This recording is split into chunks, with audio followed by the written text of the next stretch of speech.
هذا ذلك الملحد مثلا أو الذي إيمانه ضعيف أو لن يقتنع بأن تقول له المعنى هو عبادة الله عز وجل. فأنت عليك أن تحاول أن تجد له طريقة لتقربه من ذلك الجواب لكي تفيده. عن أي تقرب المعنى تتحدث؟ إذا كان مذهبه ضال، عقيدته ضالة، فليس علي أن أكذب عليه حتى أسايره في ذلك الضلال الذي هو عليه. يعني ما ذنبي أنا إذا كان هو قرر أن يتخذ الفكر الإلحادي ويتبنى ذلك الفكر الذي يساوي بينه وبين قطعة الغائط، يساوي بينه وبين الحجر الأصم. يعني ما ذنبي إذا كان هو من اختار أن ينفي كل اتصال بالمعنى.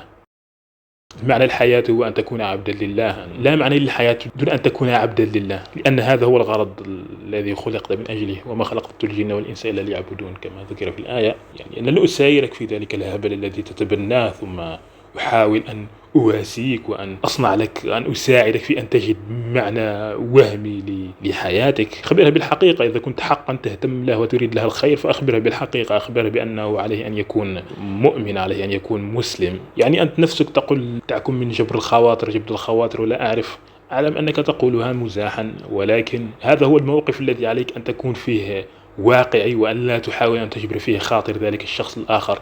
أنا لا أقول لك أن تقصي الآخر، ولكن الفكرة وما فيها هي أن لا تكون كاذب في شيء كهذا، شيء يتعلق بالمصير الأبدي لهذا الشخص. يعني أن تواسيه، أن تساير في ذلك الضلال، فهذا يعني أنك تعينه على البقاء فيما هو عليه. هذا هو المعنى كلامك عندما تقول أنه لا يؤمن بالله، لذلك ليس عليك أن تجيبه بهذه الإجابة، وعليك أن تساعده، أن تسايره، أن لا أعرف.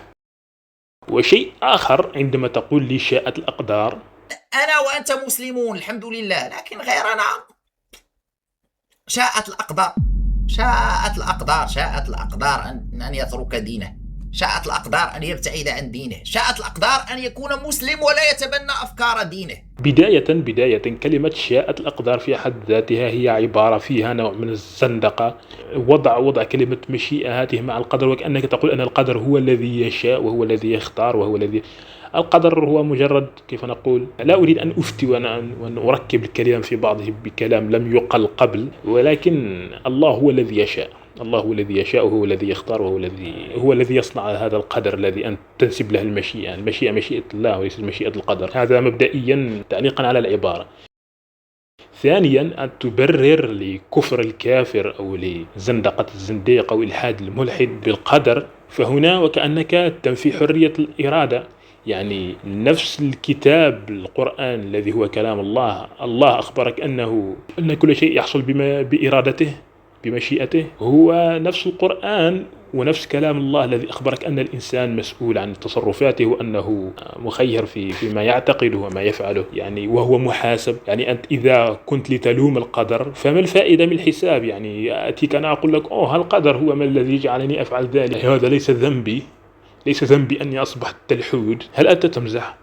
يعني لا يمكنك أن تأخذ جزء من الدين وتتغافل عن جزء آخر. في نفس الكتاب الذي هو القرآن قيل لك أن الله هو الذي يفعل ما يريد، وهو الذي يقدر كل شيء، وهو الذي يفعل ما يشاء، وكل شيء يسير تحت مشيئته وتحت إرادته. وفي نفس الوقت في نفس الكتاب تجد أنه يخبرك أنك مخير. يعني لا تستطيع أن تؤمن بعبارة والعبارة الأخرى تقوم بتجاهلها.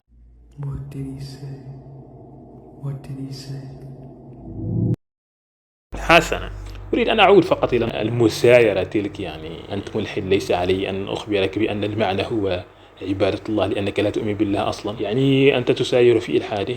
الذي أردت أن أقوله مثلا، عليك أن تكون صريح. تجد ملحد أخبره أنت في إلحادك، أنت والحجر شيء واحد، لا يوجد معنى لأي شيء. هذا هو المنظور الإلحادي المادي الذي تتبناه. أخبره بلوازم الشيء الذي يؤمن به. ربما هو غافل، ربما هو لا يعرف، ربما هو جاهل. إذا كان اختار ذلك العبث بنفسه فذنبه على جنبه. يعني أنت نفسك كنت تقول لنا أنا لا أبالي إذا هو الخاسر في نهاية الأمر، وفي النهاية تأتي وتسايره كأنك تشفق عليه أو شيء كهذا. والشيء الآخر مثلا يأتيك واحد من دين آخر، مثلا يأتيك شخص بوذي، تخبرها بأن دينك يؤمن بمعتقدك لا أعرف هل هو يعتبر دين أم ماذا.